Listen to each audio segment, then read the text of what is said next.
let's make a space playmat. I'm using an A4 size black construction paper. You can use a bigger size if you want. This will be the backdrop for our space playmat. For the stars, I will be using white paint mixed with silver glitter. Dip it into the paint mix and then flick it using your thumb all over the canvas.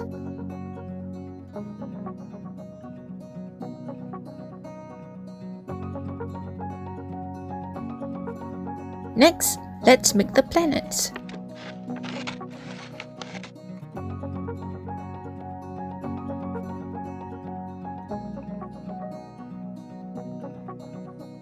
We are going to arrange the planets in order. Let's start with the Sun, next Mercury, then Venus, Earth, Mars, Jupiter, Saturn, Uranus, Neptune. Our space playmat is ready. Let's play!